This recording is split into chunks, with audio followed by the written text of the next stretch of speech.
this council meeting. Councillor McGregor informs me that he is unable to attend after lunch. My aim, we've just had another cancellation of speakers. My aim is to get through the deliberations by lunchtime. So, with your help, of course. Now, can we start with, and I'll find it here somewhere in the page 19, Mr. Chairman. Recommendation. Yeah, right. Agenda 8. Agenda 8 with Mr. Maxwell for Civil Defence. McDonald, I was close. No cigar. It's an M word. Is that close? Same Ian. Well, there we are. Okay, so good morning, Mr. Chair, councillors. So, just take you quickly through this. The paragraph 14. What that's covering is that budget is for works for establishing... Page 19. Sorry, page 19, paragraph 14. Sorry. Yep. It's for establishing the Group Emergency Coordination Centre in Hastings. And what's happening at the moment is we're in the process of installing what's called a UPS, which is an uninterrupted power supply. Because at the moment we have got a generator which kicks in when the power goes off, but there's a lag time when that happens. So the idea of this is that it gives us a battery backup for about 30 seconds to make sure that we don't have that lag effect. Because what they found in places like Christchurch is when you have power coming in and out, it plays havoc with your computer, obviously, and with the work that you're doing. So that's $25,000. And that should be that's starting about now, and it'll be finished in the next couple of months. Also, we need to do some minor cabling work inside the Group Emergency Coordination Centre itself. When we've got new resources, new people starting next year, we just need to get some desks and computers, and because it's an open plan area, which is also used during an emergency, we just need to work out how we're going to provide these people with a suitable workspace. So there's going to have to be we have to purchase some screening and the such like for that as well. So that's 712, 713 lifelines. That money is actually levied by the CDM group on behalf of the lifelines utility operators. So that's all of the operators, and that money is basically used to facilitate joint projects. And the Lifelines group, if you may or may not know, has really been in abeyance over the last 5 or 6 years. So what they want to do is do some projects next year. There is a contra income line to this, so there is actually an income line that goes with the expense. So it actually, to be fair, this actually has a negative effect in terms of, so there's an income line, we levy them, shows up as income, and obviously it shows up in the account as an expenditure. But what we want to do is bring the two pools of money together and spend it next year, so that we actually have a decent amount of money to spend on a couple of projects. One project is around fuel contingency for Hawke's Bay, because fuel is a lifeline, and at the moment there's no contingency plan as to how we will manage fuel during an emergency where we can't actually get fuel into Hawke's Bay, or where our fuel supplies are reduced.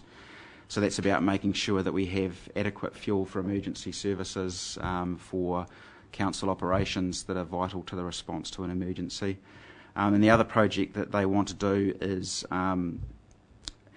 at the moment they've each listed what their vulnerabilities are, but they actually haven't, and this was a project that was done 10 years ago, they actually haven't come together, so we don't know what the interdependencies are between the different network utility operators. So for example, if we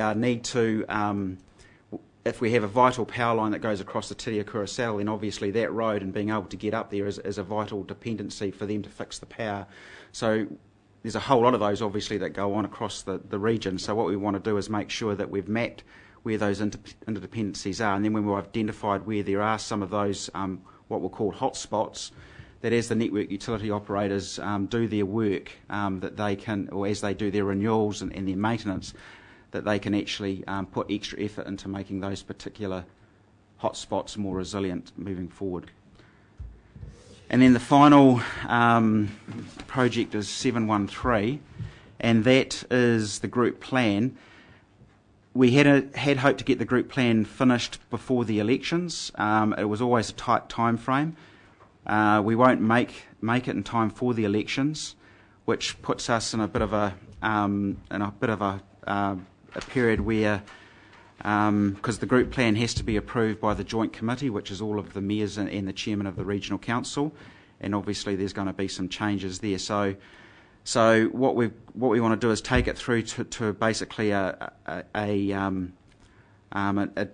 draft stage, and then we're going to wait until after the elections before we actually get the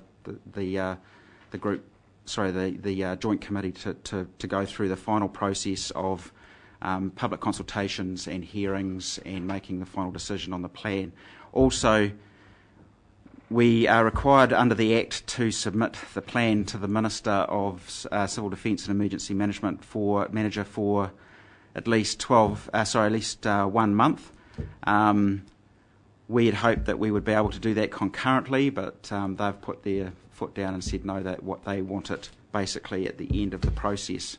So we're still discussing that, but again, that just pushes it out another month. So we want to, basically what we have is somebody who's on a fixed term contract that was due to expire in December.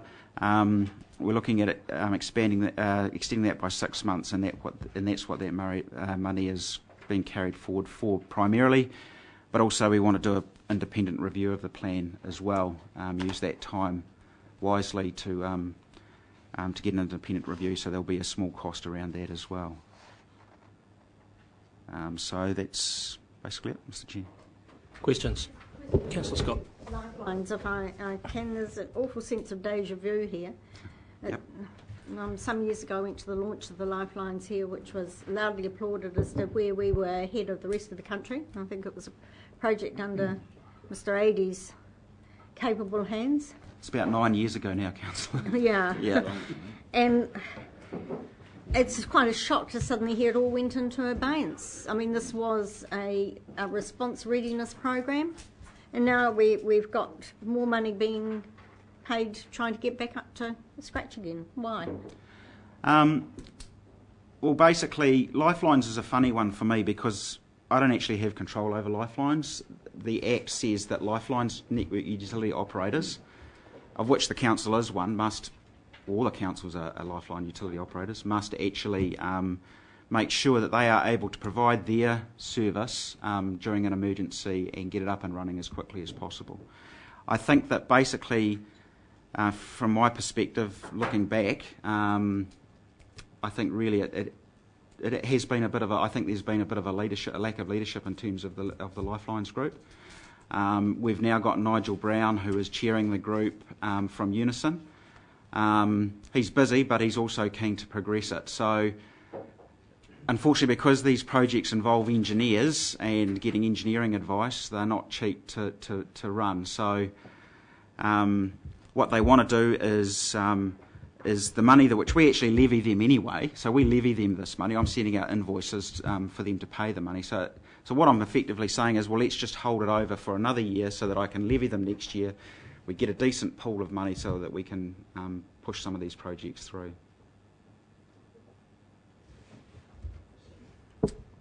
Councillor Curtin. I just wanted to check on projects. I haven't got in front of me my annual plan. Project 712 and 713. What's the total quantum of our emergency management budgets there? In terms of if you include, if you're just talking about straight operational expenditure, I mean, I did this about 6 months ago. I did the figures. If you take out, for example, time recovered from the regional council, for example, when somebody does, so just if you take a ballpark figure, it's about $120,000 is what we spend on operational expenditure. Okay. Well, my question then is, given that quantum and the carryover here of 33, 27, etc., we've got a big portion of carryover going on, And it seems to be a bit of an issue across the board, is that how much precision are we putting into our planning around this? I mean, are we touching on a general malaise within the organisation where our plans are not precise enough to get us up to from one year to the next with a reasonable degree of certainty? And that's, I suppose the answer to that question is, that's why I've asked for additional resources, because when I came into the job sort of about 18 months ago, one of the things that worried me was that we had money to do projects, but the projects actually weren't being progressed. So you've got to have people to manage the projects. And the nature of civil defence is such that it actually touches, it's not like a science project where you can have one staff member who's a specialist in that particular area. A lot of these projects go right across the social and the environmental side of the house. So basically, that's what I'd like the... Yeah, I get that. Yeah. But I mean, you see the point of it. So we're asking Yep. more money to spend on not spending money. It's just going to look double Yeah, the other thing is the group plan review has identified a number of projects which we haven't done in the past, and as this is a targeted rate, what I don't want to do is have a rate that goes up and down, because it's a targeted rate. $60,000 approximately increase in the budget is a $1 increase in the targeted rate. So next year we've got a number of projects which are coming online, and these are projects that are right across the groups. They involve all of the councils. So what I want to make sure is that we've got enough money in next year's budgets to do those projects as well as finish off what we've already started. So who's in charge of civil defence in Hawke's Bay on an operational level? Is that you, or are you part of a committee, or who's the kaifwhakahāere? That's a good question. Well, it's quite an important question, really, because it seems to me that Yeah. therein lies part of the problem. Yeah, that's right. Yeah. The group has a coordination role, and in Hawke's Bay it's what I would call a mixed model, because some councils have said, yes, we want you to also manage our civil defence function. Yeah. Some other councils have got a different approach, and they said, no, we don't want you to manage it at a regional level. So no one's in charge, is the answer? well, definitely I am taking charge Yeah. as much as I can, but I can't tell somebody who doesn't work for me what to do. I can try and advocate and try and cajole them, Yeah. and we are making some progress, I have to say. So the short answer is you are not in control. You are not the chief executive of civil defence in Hawke's Bay. No. But you are in control of this budget. Yes. Yeah. In an emergency, the answer to your question would be yes. I'm not talking about emergency. I'm talking about the administration, which is I'm not criticising you. I'm just asking you a question, which the answer you've given is no, which is somewhat disturbing for someone who's being asked to fund something that is for 9 years. And going back Lifelines, I think I was the mayor when that started. And when you say, do you want more questions or statements? Well, is it not quite bizarre that we've had a situation where we've got the Guppy Road paddock since 2002 that's finally been sorted. Another carryover was something from 2004. We've now got Lifelines 2009, and I take up Councillor Curtin's point. At some stage, we have to say to someone, you actually have to either do it or don't get the money for it. And that Lifelines thing's a classic, and I just wonder whether we'll be sitting here in like the Central Hawke's Bay District Council holding paddocks, which have been 25 years, quarter of a century, they're still trying to deal with that problem. I don't think there's much point in us sitting here in another year and saying let's get the Lifelines things up, because the Lifeline things, I presume, is not regarded as important as by anyone, because if it was important it would have been done. No, it is of minor importance. Yeah, I suppose the difficulty for network utility operators is balancing between the risk and what they do in operations on a day-to-day basis.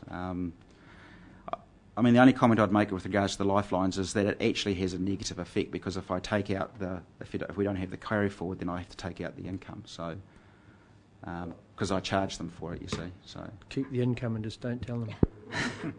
Yeah. Any other questions?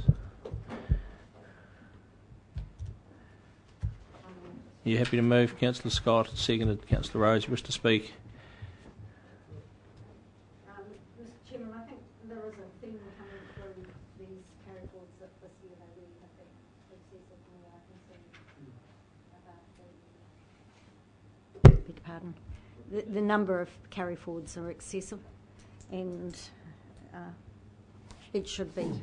Sometimes there's a justifiable reason, but sometimes it's I think, not tight enough budgeting and planning.